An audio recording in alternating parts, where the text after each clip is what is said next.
Welcome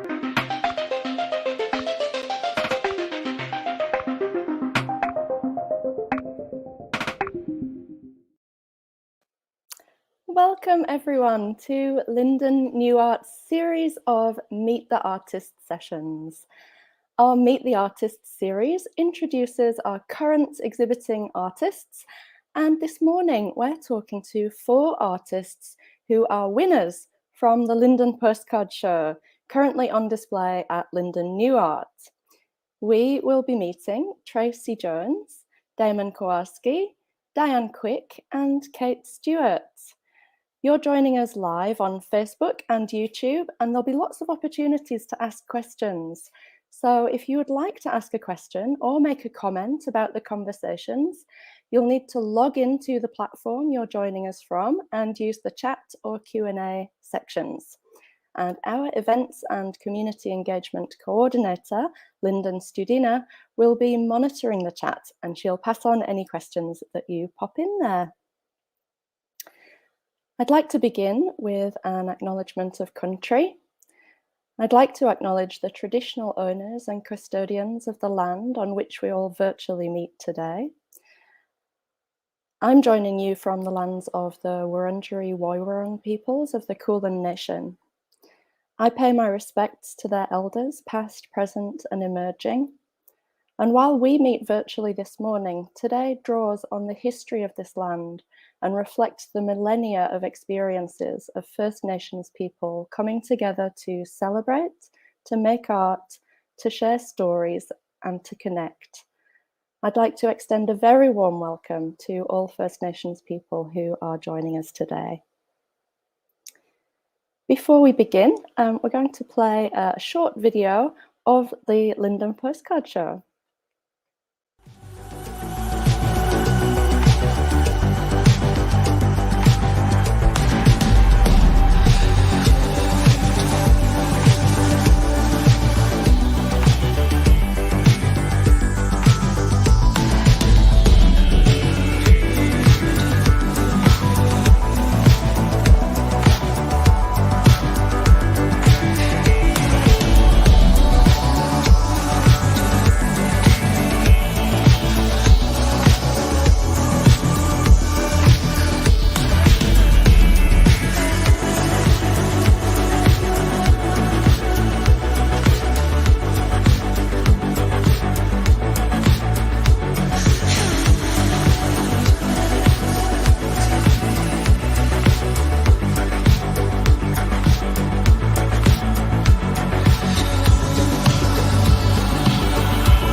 So good to see so many works on the gallery walls. Now it's my pleasure to introduce some of the winning artists from the Linden Postcard Show 2021 to 2022.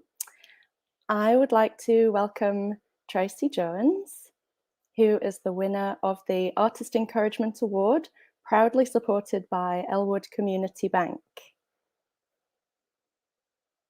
We have Tracy there. Also joining us will be Damon Kowalski, winner of the Best Work on Paper Award, proudly supported by Frames Now. We also have Diane Quick, winner of the Best Landscape in Show, proudly supported by Eckersley's Art and Craft. And Kate Stewart, winner of the Henry Award, proudly supported by an anonymous donor. And it's such a pleasure to have you all here with us today. We're going to start chatting with the artists individually, and I think we're going to start with Tracy. We're also going to be able to look at the winning images whilst we're having these chats too.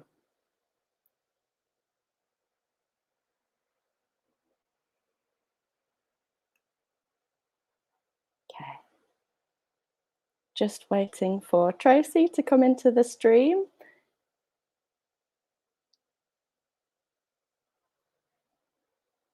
Maybe I can do that. There you go. There we are. Hello, Tracy. Hi, how are you? Very good, thank you. I think behind the scenes people may be having a technical issue, so sorry about that. That's okay, that's okay. Hopefully we'll be able to see your image soon. But I'll let everybody know about you first of all. Tracy has been painting for 7 years. Having been very inspired by a trip to Europe, she completed a short painting course at the VCA, and she then went on to complete a diploma in visual arts at RMIT and an advanced diploma of visual arts also at RMIT. And she's currently in her final year of a Bachelor in Fine Arts at RMIT. And in 2021, Tracy was a finalist in the Bayside Acquisitive Art Prize, the Wyndham Art Prize, and the National Art Prize. Tracy has entered the postcard show every year for the past 6 years.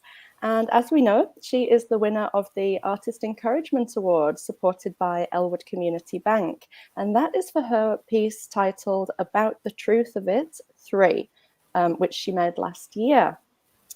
So I'd like to start by asking Tracy, you've mentioned that your work's been influenced by, and we can see in the work too, when it appears, it's been influenced by quite traditional methods and painting techniques. And I wondered what it was about that more classical heritage that you find inspiring as an artist.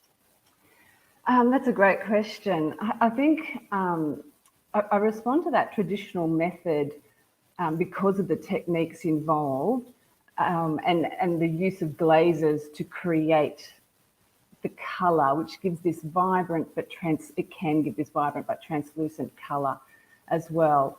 And it can create subtleties and vibrancy and intensity through the use of these glazes, depending on how they're applied, of course. Mm-hmm. And have you used glazes with this work? Because the colour is so rich. The colour is rich in that stocking, and because the importance of that trope in the image, it was important to me to be able to get that intensity. So I started with the traditional oil sketch, then what's called a dead layer, which is the monochromatic layer, and then building up the colour from that. For me, it helps me to get as much information down so that I can then concentrate on building the colour from there, and the tone just kind of comes into it as well. So I enjoy this method. It's labour intensive because each layer has to dry before you can apply the next, and each pigment dries at a different rate to others, and you need it to be dry, otherwise disaster. A big disaster happens. Start again. So it's something I enjoy.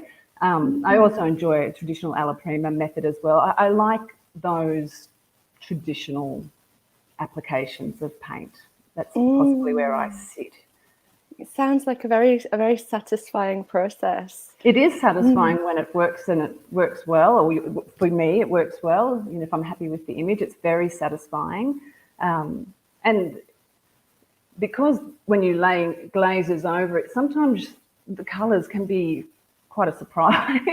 You know, you need to, it helps you to build that colour knowledge as well. And the image itself, it's so powerful. This, the classical bust being pinned down and kind of dominated by this very red female stockinged leg. I wondered if you could tell us a bit more about, the symbolism and the subject matter you have here. Sure. This image is part of a series of images that are a response to an essay written by Linden Postcard Show, who was a feminist writer, a feminist art historian, really a feminist writer as well. And in 1971, she wrote a seminal work called Why Have There Been No Great Female Artists, Women Artists? And what she discusses in this essay is the absence of women. Not that there haven't been great women artists, but the absence of women in art historical biographies.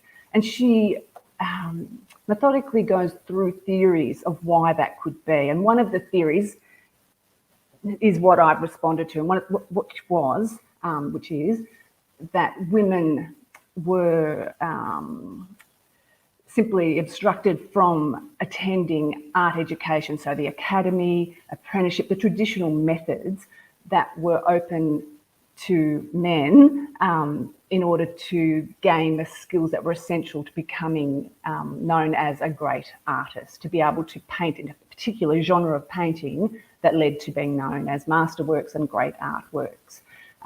So this is what this is exploring. So because the academies were closed, the bust represents what women weren't allowed to do. So they weren't allowed to sketch the bust, they weren't allowed to sketch the male form, they weren't allowed to see the male form, often because it was naked, always naked. So without these essential skills, they were obstructed from advancing any into the art world, basically. It wasn't just women, but I've centred mine on the female exclusion.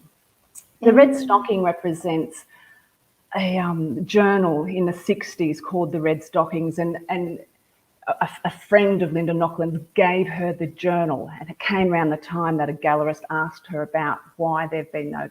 So it all came together, and from that she wrote this article. So the red stockings is that trope to women breaking through, that feminist breaking through, and saying enough is enough. We're coming. Move over. So powerful. It's fantastic to hear some of the, the historical aspects to the work. It must have been, I suppose, relatively satisfying to be actually making these works yourself as a woman on this topic, I'm imagining. And I mean, there are still a lot of challenges for women. Absolutely. Clearly, Absolutely. There's still a lot of challenges. It was satisfying to make the work, and it was satisfying. I wanted the work to be pleasing, to look, visually pleasing, not hitting people over the head, not offending, not judging, not blaming. It just an image that people would ask, well, what is that stocking? Why is that bust? And then those inquiries would lead them to thinking about it and maybe finding out about it, and perhaps reading the essay that Linda Nockland wrote, which is an amazing essay. Yes. And I might let people know as well that as the judges look around the show, and they have to view over 1,000 artworks to select the winners, they actually don't have any of this background information about their works because there are just so many. So I think it's really is testament to the success of what you have there visually, that they immediately recognized, this very important message that goes along with this work. Always timely to think about these kinds of things. So absolutely. Thank you for making these. My pleasure. I'm wondering, I think we're encouraging people to pop in questions as we go along. But I was interested to know, because obviously the technique that you have, the way you've captured the kind of the verisimilitude in the work as well, are you using photography to work and to get your images, or do you work from still life objects?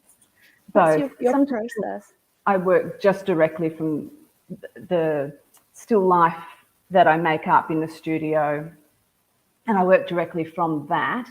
This was a little bit of both. It's my leg in the stocking, so obviously I couldn't do that. So I did photograph this, or my husband photographed this image for me. I was still able to topple the bust in the studio so that I could use it that way, but the photograph was used for the leg because it was so important to be able to get that correct, because for me the success of it sort of was pivotal on that red stocking coming across as a stocking and not something else. I wanted it to be that way. So I do work from both. I prefer to work from a still life. I always document the still life though, because especially if you're working with perishables, even drapery, it can sag and alter if you're interrupted. So always document it, but I'll try and work from a still life if possible. Mm. Yeah. Wonderful. From life, I should say. Yes, yes. And can I ask what's coming up next for you? What's coming up next? I'm in my final year of uni, so definitely focused on finishing that and doing as well as I can in that, and embracing everything that has to offer. And I'd like to exhibit more this year. That'd be great to be able to have time to do that as well. COVID pending, isn't it really? Interruptions pending, all of that. But they would be my goals, and to just keep painting and exploring and gaining knowledge and getting more tools to put in your toolkit, and sort of discovering what it is that I don't know, because I don't know sometimes what I don't know. So just finding that information, really. Yeah. I'm sure it's a lifelong process in It art, is a lifelong process, and when you come to it late, although like most people you dabble all the time, but to formally come to it late, you're in this sort of wanting to get as much as possible happening. So it's good. It's good. Yes. It'll be a busy year, but that's good. Absolutely. And congratulations on your win. Thank you you so much for telling us more about the work. My pleasure. We'll see you at the end of the session as well. Thank you. So next we're going to have a chat with Damon Kowalski, who will be appearing with us soon, along with his artwork. Welcome, Damon. Good to see you. Thank you, Juliette. Damon Kowalski studied printmaking at the Victorian College of the Arts and also the Glasgow School of Art. And since graduating, he's travelled extensively and worked as a scientific, courtroom and archaeological illustrator. Damon has exhibited across Australia and abroad with solo shows in a lot of cities: Melbourne, Canberra, Wellington, Hong Kong, Karachi, New York, Philadelphia, Cairo, Damascus and Lahore. And as we know, Damon won the prize for the best work on paper for this work that we can see called In the Gardens. Now, the judges were very impressed by the technical skill demonstrated in this work, but they also found the subject matter very intriguing. And Damon, I was wondering if there is a story behind this image, or would you prefer for it to remain a little bit mysterious? Well, there is a story, but it's more about how the image was made. So I started creating this during the lockdowns in Melbourne, and I tended to go to life drawing when it was possible every week, and generating a lot of my subject matter through the drawings I made there. But because that wasn't possible, I was looking back through sketchbooks and trying to find images that I could use in work going forward. And I found this image, except it was only half a person. So while the image seemed to work to me, he didn't have any legs. And I was then obliged to find a way to actually make it a coherent image, even though he was only half there. And I also had these drawings of anthurium lilies lying around and put them together. So it was something that was made because of the strictures of the lockdown, but I was also trying to capture that strange sense of isolation that everyone had during, especially the first lockdown. We really didn't know what was happening. But trying to find a way for that isolation to be a peaceful and calm experience rather than too traumatic. So the presence of the greenery and the person in the garden it was supposed to be an isolated image, but a moment of repose. It's really successful in this way. And for me, I think it has a sort of almost surreal quality to it as well, which of course I think lockdown did have for many of us. And maybe the kind of composite nature of maybe half the figure that you had with the lilies is part of that sense of there being, two parts to the image. So, and you mentioned as well that you'd been exploring the interactions between the man-made and nature in your work. So I was wondering if you could tell us a little bit more about the kinds of things that inspire you in that way, and if you see that relating to this image as well. Well, yes. So a lot of my work started based on architecture, and I'd been traveling in North Africa where the vernacular architecture, at least, is mud, brick and stone. It's a very dry environment, so you've got beautiful kind of iconic cubical geometric buildings in an empty plain or on the edges of cliffs.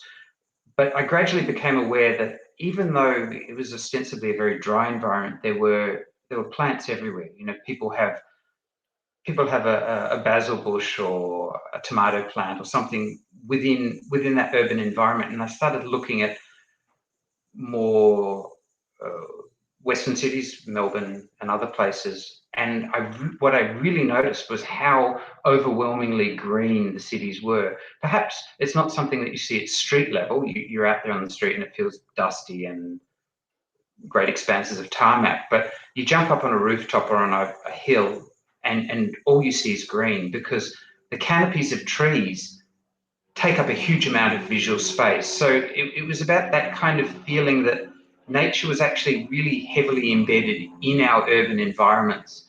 And the other thing that led to that was at the end of 2019, when we had the stupendous bushfires across the whole East Coast.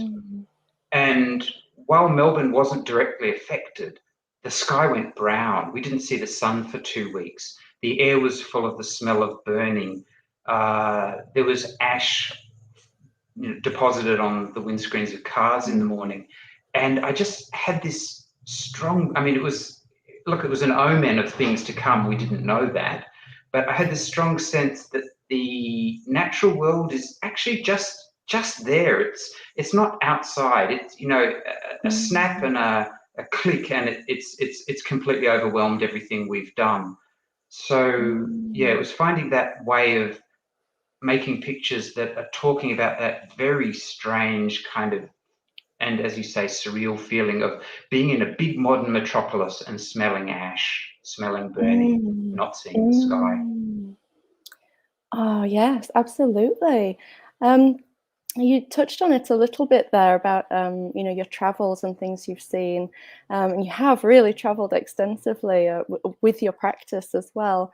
So I was wondering if you could maybe tell us a little bit more about how those travels maybe have influenced your thinking or inspired you in your work. Absolutely, because what happens when you travel is you go to a place you don't know, you walk around, you see things, you have a very, very fresh eye. I remember when I first got to Glasgow as a student, and the walk from my apartment to the university took about 3 hours each way. And then by the end of the 3-4 months in Glasgow, it was only actually a 10-minute walk, because in those first weeks, everything was new. Every rock was new. Every intersection, I had to make decisions about whether to turn left or turn right. And by the end of the time, I wasn't seeing that. I just knew how to walk home. I'd seen the shops again and again. But when you first get to a place, you're like, wow, this is something I've never seen before. And I find invariably that when you go to a new place, you see things, you make connections, and actually it informs how you think about the place you came from, but also you're obliged to respond to what you see in ways that I guess are faithful and respectful to that place, and also engage with it really quite closely. And whilst you were in Glasgow, is that where you were studying printmaking? Yeah, so I studied printmaking at VCA here in Melbourne, and then went to Glasgow for an exchange semester in second year. So your practice now, it incorporates printmaking and drawing as well. I was wondering if you could tell us a bit more about how those different processes, I guess, maybe play into each other within your practice, and how you decide whether to make an illustration of something or a print. And maybe if you could tell us a little bit about also the processes involved in making this work too. Yeah, okay, so all the work starts with drawing. I have sketchbooks, I travel, I sit, I draw. There's no photographic references at all. I have quite a strong feeling that the lens is too restrictive, and it's really important for artists to actually go and look at the world. We've got lenses, they're here, they're millions of years old, they work really well. fantastically, and they give a really rich understanding of the world that you're in. A photograph, you go, you take a photograph, you walk away. If you want to make a decent drawing, you're sitting for 2 hours, and as you sit, you have a different feeling. You know, the light changes, you see things, a car drives past, it changes your understanding. So I always start with drawings. I'm trained as a printmaker. I use those drawings to create the prints on copper. It's a very traditional method. It hasn't changed really since the 15th century. But I also then make larger scale drawings, and particularly during COVID, when it wasn't possible to leave my home studio, which is also known as the laundry, I took that as an opportunity to work on large color drawings. And the way it's fed back is, with drawing, you've got this incredibly rich palette of color that you can work with. My printmaking to this point had been much more muted, and the drawing made me inclined to think of ways to actually start bringing richer color in. So this print, for example, I've hand colored all the stamens, the petals, the flower, the lipstick. And that wasn't something I'd done previously, but it was working with color in drawing made me hungry and curious to actually bring that expression of color back into the prints. I see. So with this work, you would have made it as a black and white print, and then you've hand colored it afterwards. Correct. Wow. Yes.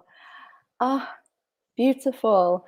I'm so pleased I know how you've made it, because I think a lot of people have been looking at this work and the other two that you have in the show and actually really wondering how you created it. I'm just looking in to see if we have any questions. If anybody does think of a question. Oh, here we are.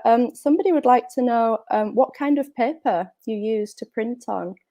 Okay, so exclusively BFK Reeve. It's a French paper from Arches. It's 100% cotton paper. It has a soft surface that someone once described as soft as a baby's bottom. It's a beautiful paper, but it's also a very solid paper, so you can do a lot of things to it. There are other papers that give you a very beautiful print, but they're very fragile.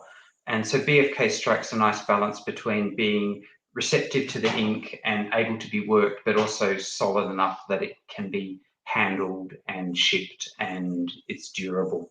So yeah, BFK Reeve, it's a fantastic all-purpose paper.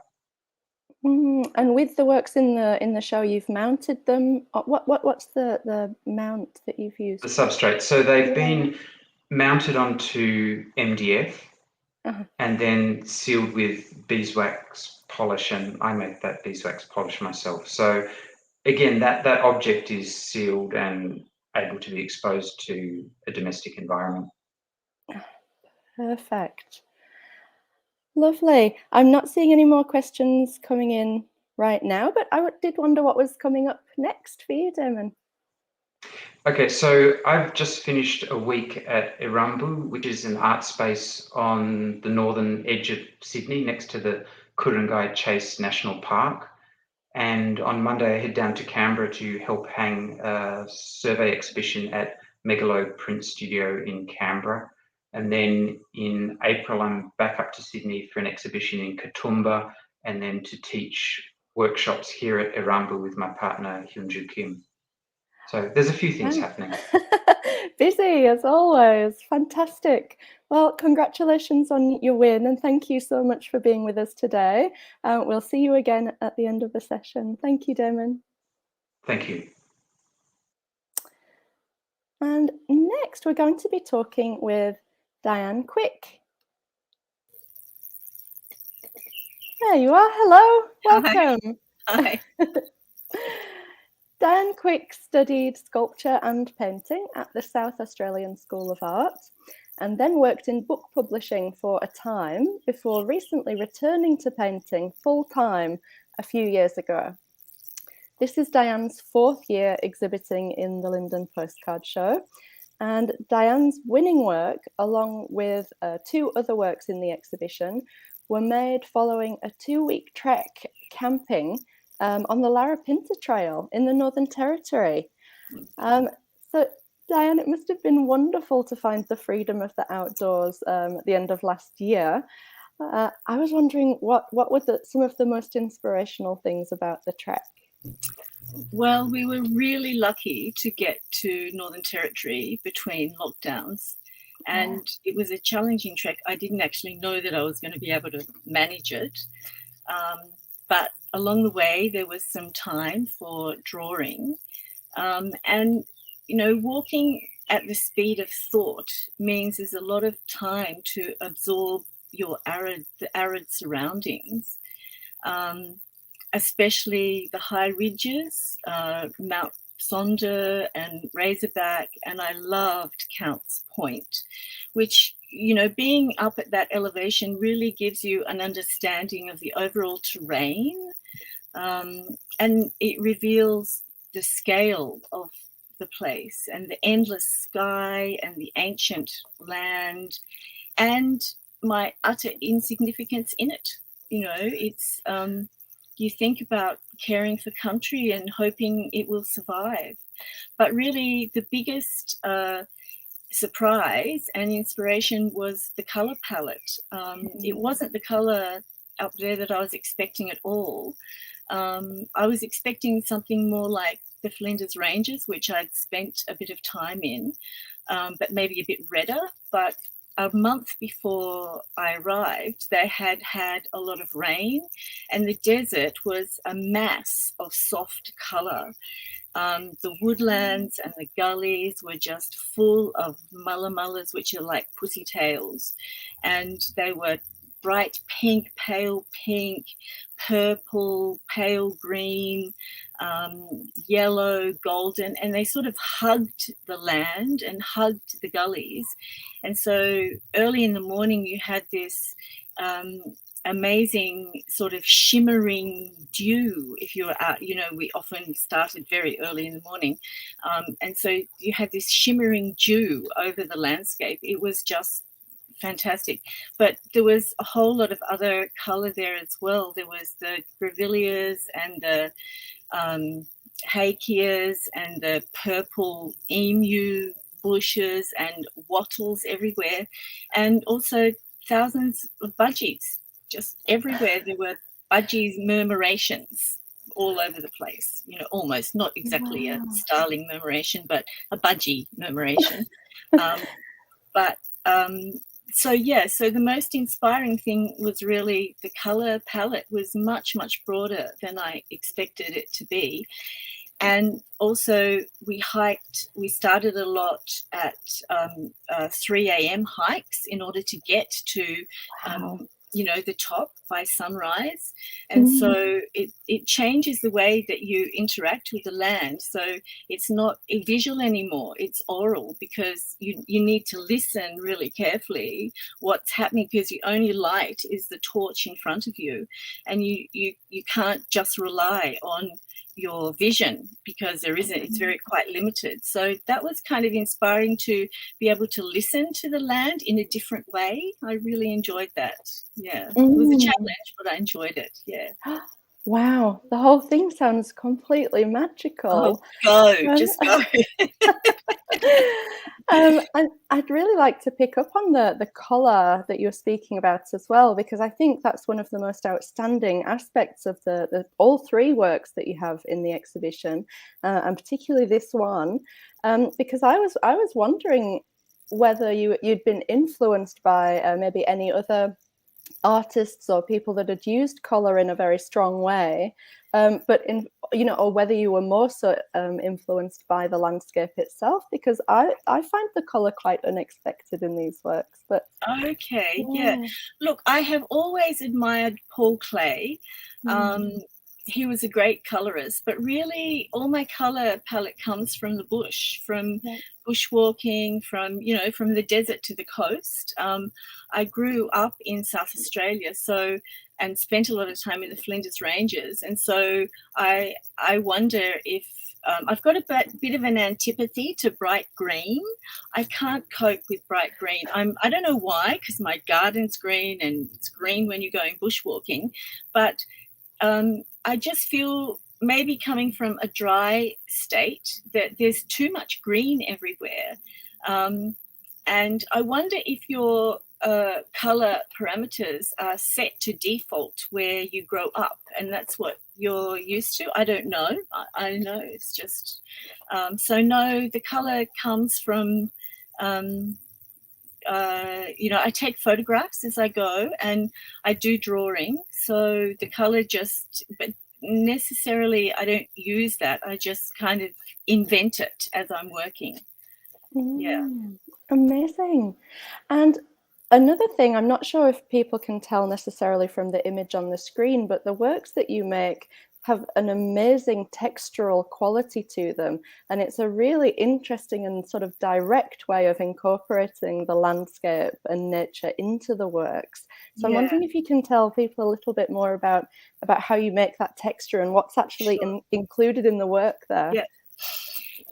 Well, there's a few stages. I love plants. But usually the first stage is drawing. So I will, sit somewhere and draw something and then bring that back to the studio. But then the next phase is really collecting. And so I collect and process a lot of different species of plant. I have my favorites. Some are like, here's my favorites. I don't know if you can see that, but this is Agonis flexuosa, which is a Western Australian weeping peppermint, which is like a zigzag at every leaf node. This is Rachilla of palms, which is sort of wavy and jagged. And my other favorite is a grevillea,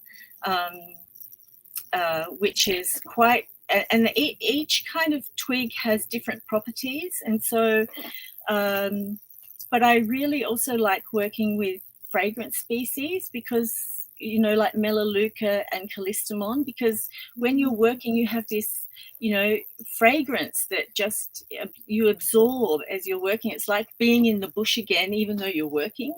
And I love that until you glue it down and it loses its odor. But I also use Moreton Bay fig roots, air roots, because they're twisted. So each kind of plant has its own specific properties. They have to be woody enough to be able to be cut up and sanded back. So after I've glued them down over the drawing, but that's not an exact science because I change my mind and the drawing changes, or it just dissipates and I'm doing something else, So after it's glued down, I often apply a tissue layer to sort of embed the wood into the surface. And often I also use an old twig layer that I sand back to sort of give you an underlying sort of second level of surface. And then after I've placed all the twigs, I often sand back again to get the surface to be sort of flatter. I really like the way that light creates shadows between the gaps. It's sort of something like impasto paint. And also I like the way it pushes the piece from just a painting, so two-dimensional painting, to more like a three-dimensional sculptural rendering. It's absolutely like that. Yeah. Yes, that's absolutely wonderful. And what's coming up next for you, Di? Well, I'm still working on some Larapinta landscapes, but I was in book publishing a long time. I love words, and my love of words hasn't left me. So I've started a new project at the beginning of 2022 with a few other artists called Lexicon. And the idea is we are randomly assigned a word from a defined list of words, and we have 1 month to complete a piece of work responding to that word, and each artist responds to a different word. So the purpose is to work outside of your comfort zone, try new materials and ways of working, and take some risks. Wow. And have you been assigned your word yet? Oh, well, I've done one word, which was estuary, finished that, and now I'm working on fragment. Oh, that's a good one. Well, good luck with that. That sounds Thank so you. interesting. Thank you so much for being with us, and congratulations on the win this year. Thank you. Thank you. I'll see you soon. And next we're going to talk to Kate Stewart. Hello. Welcome, Kate. Hello. Hi. Hi. Kate Stewart's practice engages in experimental printmaking, photography, and digital image making within the expanded field of painting. So, working with a range of materials, she is exploring themes around networks and shared landscapes, screen culture, image mediation, and ways of seeing. She has a Bachelor of Fine Arts from the VCA, and Kate is a recipient of the Fiona Meyer Award for Painting and has been a finalist in the Ravenswood Art Prize, the Fisher's Ghost Art Prize, and the Castlemaine Experimental Print Prize. And here we can see Kate's winning work, Untitled Pink of 2021. So Kate, we've found out that your work kind of aims to blur the boundaries between the mechanical and the handmade, and between photography and painting. There's so many aspects to your practice, and the making of this work is quite complex, in fact. So I wondered if you would take us through the stages of making it. Yeah, sure. Sure. Well, it starts with a photographic image, usually my own photography, and I convert that image into a halftone language using Photoshop. And then I print the halftone onto aluminium composite to create an embossed surface on the material. And then I bring the panels back into my studio and I paint layers of paint over the embossed surface. And then I rub back into the surface to reactivate the image with pigments. And so that's kind of where the magic happens, where it's almost like a process of excavation, where you've buried an image and then you're sort of bringing it back to life. And in that process, the image becomes altered in an interesting way. And so what I'm trying to do is use halftone as my medium for the translation of photography into painting. Wow. Yes. So the Henry Award, for people that might not know, is awarded to what the work that the judges consider to be the best abstract work in the show. And I'm really hearing that your work actually relates to that idea of abstraction on many levels, in fact. Can I ask what the original subject matter was that resulted in this image? Yes, it's a series of photographs that came out of the lockdown period, where I was walking a lot in the area that I live with, in the bush trails, and really I made a series of photographs of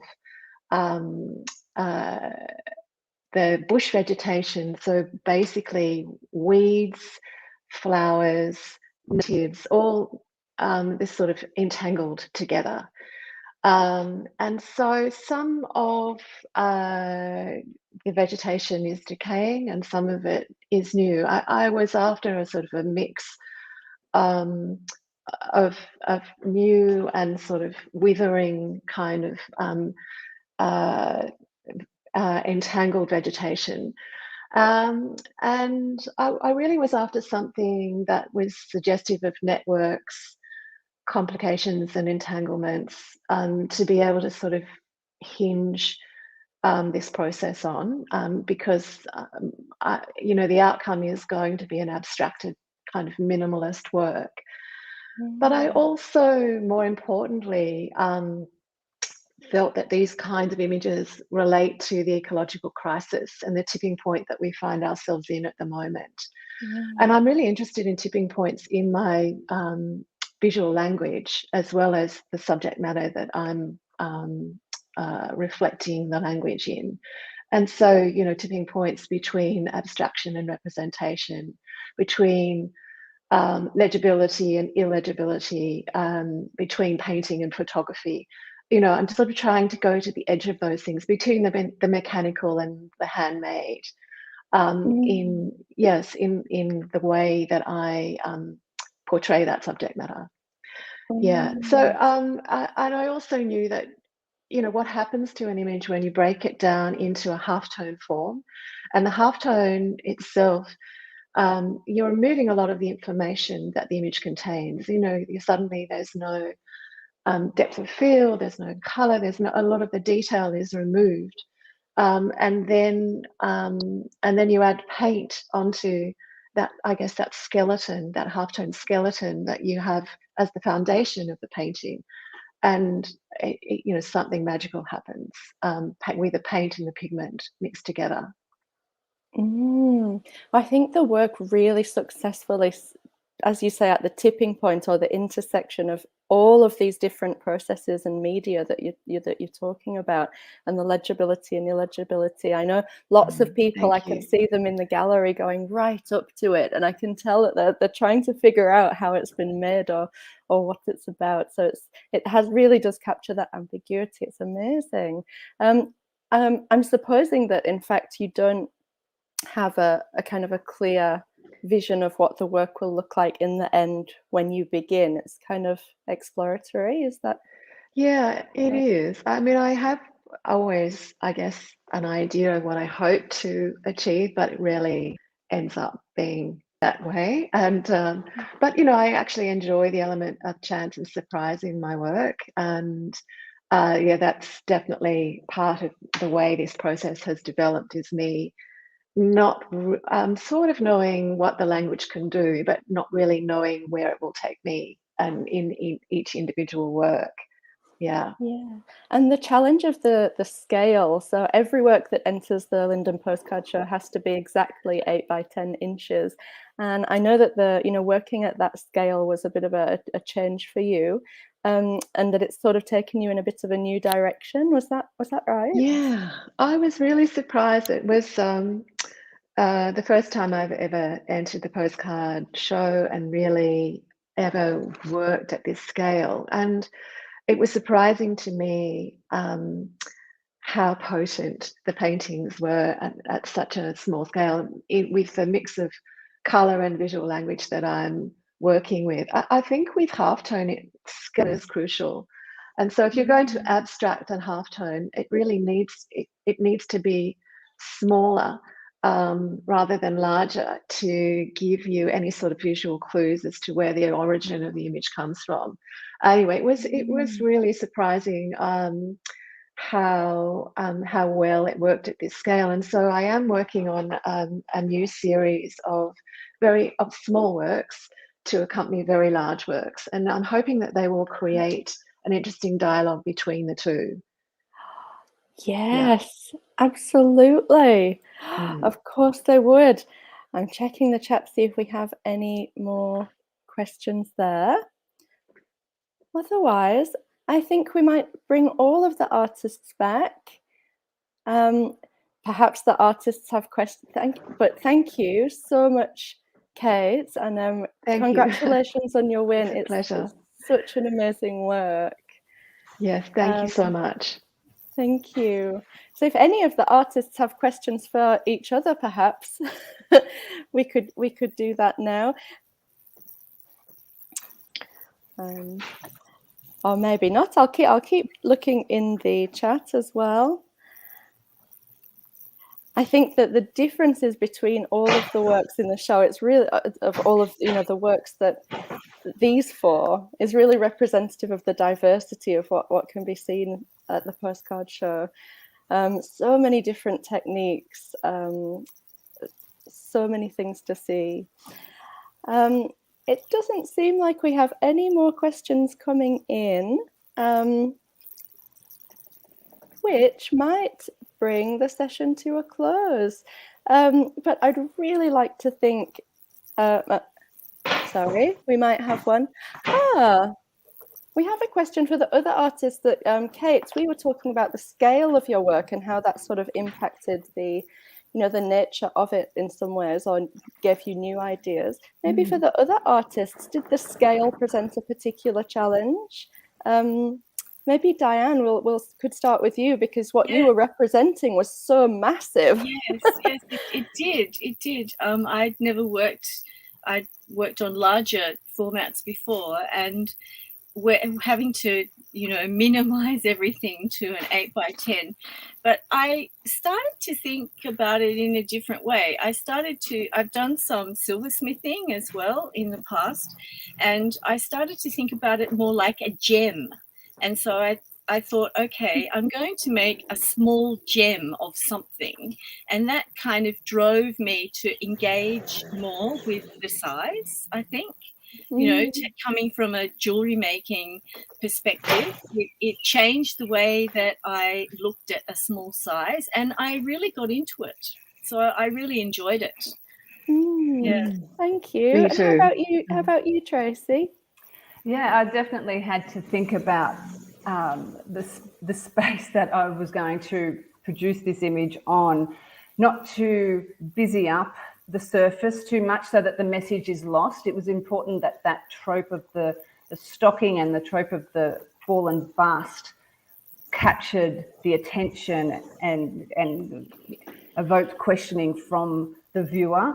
So I didn't want too many other things overcomplicating that imagery, but I had to include drapery as well, because it was, my favourite thing to paint, but also it was important in that historical context as well. But, drapery can sometimes dominate the image as well. So I did have to think about how to get those objects in place without them overtaking each other, giving them balance. And those three that I did are part of a series that involve larger works as well. And it's interesting now doing the same sort of concept on larger plane, how I've still kept it minimal, but filling up that area. So yes, it does provide challenges, but you just think about it, I guess. Yeah.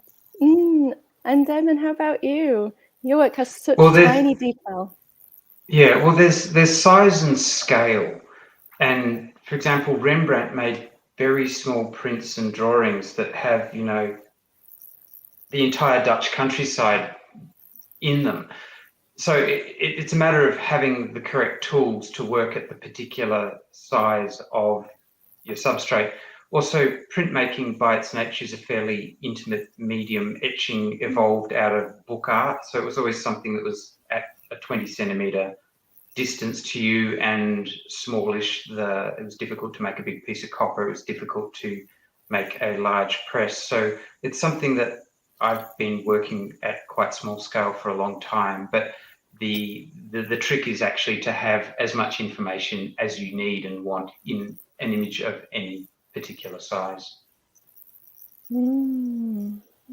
Yes, and then to see all of these works at the same size, exactly the same size, en masse in this exhibition, it's the unique quality of the show, I think, and I think often we hear from artists that it does present a unique challenge too. So it's very interesting to hear how everyone's responded to that entry requirement and limitation. That in fact it's not always a limiting thing, but something with a lot of potential. So I might thank you all again for being here today. Thank you to the winning artists, and thank you to everybody who's joined us. You can see these works and over 1,000 more at the Postcard Show. The show is on until the 27th of February. And this Thursday at 6 o'clock, you can join us for the online opening of Ellis Mosley's exhibition titled The Work is Not the Work. It's very interesting. That will be presented in the Linden Project Space, opening this Thursday. You can book into all of these events on our website, lindenarts.org, and you can join our mailing list to keep up to date with everything coming up at the gallery. Thank you all again, and enjoy the rest of your Sunday. Thank you. Thank you very much. Thank you.